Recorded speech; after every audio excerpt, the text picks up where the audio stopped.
wins it back. Dives and scores, and Tennessee has top. They're about 15, 16 yards short to the outside of field goal range. Forget it. Wandale Robinson sets up the Giants as Tommy DeVito throws a beautiful pass and completes it.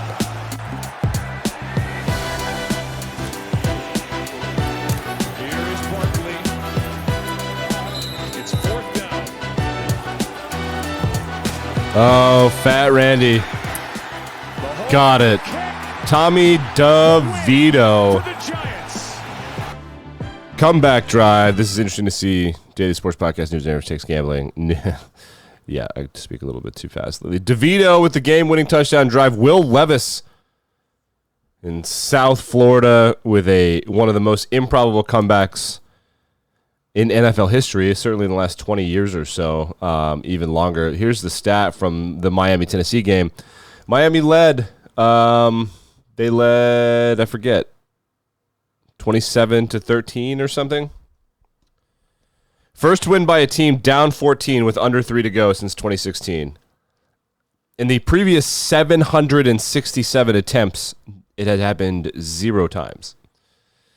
Unbelievable. Miami screwed it up. It looked like Tyreek Hill got hurt, the hip drop tackle, which is where you just grab them around the waist and just like drop your hips, and he got a little bit of a thing, but now apparently they want to outlaw it because offensive players keep getting hurt. They're literally going to make tackling cleanly illegal,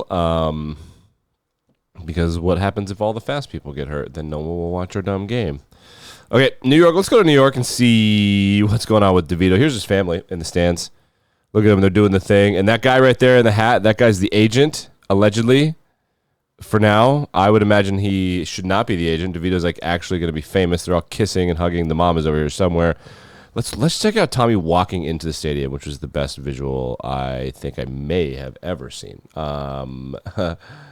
Just an outstanding story we have here. Just simply outstanding. Look at him.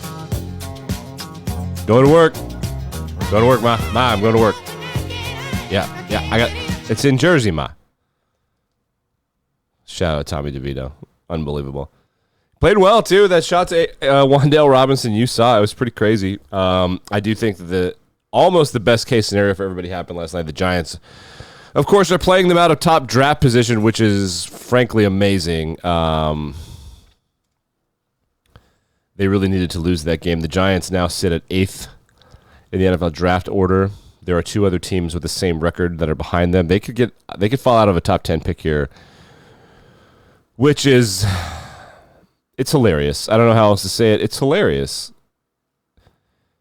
It's hilarious. So Carolina and New England have been eliminated from the playoffs. I believe Arizona has been eliminated from the playoffs. But there's the draft order right there. We see the Giants, if they had lost that game, they would be right here. This is the quarterback happy land. We'll call this quarterback happy land. And this is where it's Chicago. Jesus. I think they'll screw this up, but they might not, which is really scary. I'm not a big Chicago fan. They might not screw it up. Just unbelievable football last night.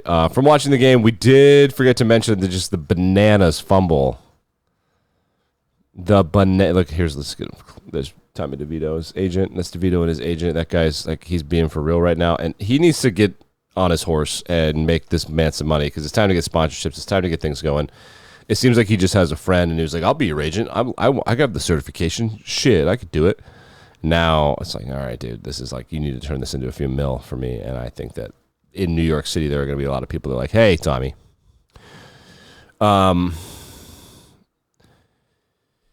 Yes. So, Saquon Barkley's fumble was preposterous. Let's go back and see if we can find it. Let's watch the play. Here we go. This is a coaching point for all the high school coaches out there. Is something that could go a long way toward that. Came at a good time. Watch this play. So here comes Saquon. He's super good. Here's another shot at it. Breaks loose again. Trying to salt the game away. Under 4 left. Trips, falls. Ground caused the fumble. He's like, yeah, I was down. He's not even up. He's not even worried about it. Ground calls it. He's super confident. Here's the deal, though. The deal is, though, that no one touched him. So he can't. He fell. So he didn't dive on purpose and give himself up. He fell on the ground and dropped the ball, and because no one touched him, that's just a fumble. And he almost ruined this game, and the Packers go down, and they eventually get a touchdown on a sick play from Malik Heath. Might as well watch that. Here it is. It's on your screen. Look at Malik Heath. Packers receivers are good. I mean, what I got out of this, if we go back to the Tankathon thing, let's go back and look at where the Packers are. 18 right now. They're in the wild card. They end up getting one of these picks, man. I think the Packers are looking good. I think Jordan Love looked off for a little bit last night. Then he looked okay. Whew, not bad. The Kansas City Chiefs quarterback Patrick Mahomes addressed him being a dick to everybody, the refs and Josh Allen, in a move that we all expected because he was heated in the moment. Of course, you apologize, you calm down. That's what franchise quarterbacks do, and so let's hear it. Let's judge it. Like that way, I care, man. I love it. I love this game. I love my teammates, and I want to go out there and put everything on the line to win. Sure. But obviously can't do that. I mean, can't be that way towards officials or really anybody in life. So I probably regret acting like that. But more than anything, I mean, I regretted the way I acted towards Josh after the game because he had nothing to do with it. I like that. So I was still hot and emotional. But you can't do that, man. It's not a great example for kids watching the game. So that's him eating crow, and I don't think that he had to be told to do. I do think that he's a good guy and understands. I also think there's some psychological stuff happening here. Travis Kelce's in his 30s. He's the same age as Taylor Swift, which is like early 30s. Born in 89, which makes him 33-ish. I think Pat is kind of freaking out. I think Pat thinks that Travis's might be done. Because he was really mad about that ruining Travis's thing. And now he's like, all my friends are leaving. I think, and the season isn't going the way they wanted it to. I think he's freaking out. I think he thinks Travis is retiring. Which I think would be silly. If you can keep going, you might as well. But he could be married to, he could be engaged to Taylor Swift this time next year. What are you doing?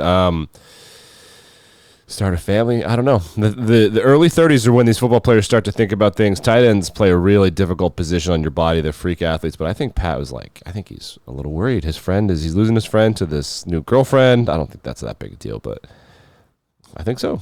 The Detroit Pistons lost 20 consecutive basketball games, which is honestly a profound accomplishment.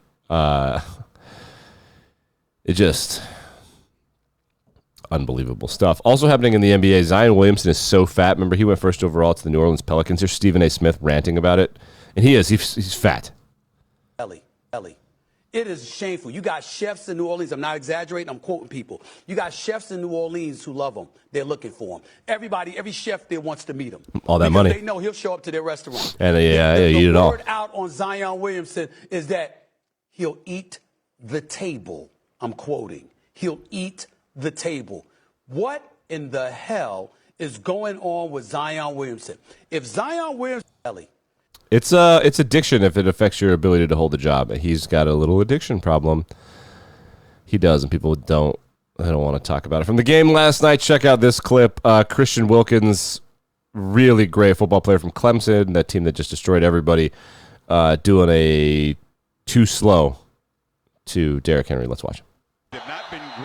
Watch him. Here he comes. Like, oh, what's up, King Henry? What's up, Doug? Psych. What's up, Psych? Oh, dude, that's funny. Boys being boys, man. Boys being boys. Controversial Wednesday coming up tomorrow. LSU basketball will be the topic, of course. For right now, I want to remind you, Shohei Ohtani's contract information came out. $700 million for 10 years for the Dodgers, but he's only going to make $20 million for the 10 years. He's deferring $680 million into the future. Everybody's like, that's going to help them get under the luxury tax, which is kind of like a pseudo, not really salary cap in baseball. But the real crazy thing is, like, most players want to make money right meow. Shohei Ohtani is arguably the most famous Japanese human alive. He can make an ass ton of money in other ways, and he's like, I'd rather have it when I'm done with baseball in 10 years. I can make money in Japan. In L.A. Like, he's not living on, he live $20 million a year. He'll be fine, huh? Or is it's like $1.5 million a year? I think he'll be fine. He's trying to do it to help the team win. He wants to win a championship. He wants to win a World Series. But also, he's going to cash that money, honey. He's got money coming to him. People were really fussy about that. Blue Jays fans are fussy because they felt like they were led on. It looked like it had down between the Dodgers and the Blue Jays. And everyone's like, the Blue Jays were never really in it. They were just used as leverage. Blue Jays fans and people are really mad about that. Like, dude, have you never heard of negotiations? Like, that's what happens. Have you never heard of negotiations? You get a bidding war. Duh. What a day we have. Clarence Thomas, Harvard, Taco Tuesday, and Kanye all trending on the internet. What a day. What a day. Controversial Wednesday coming up tomorrow. See you then.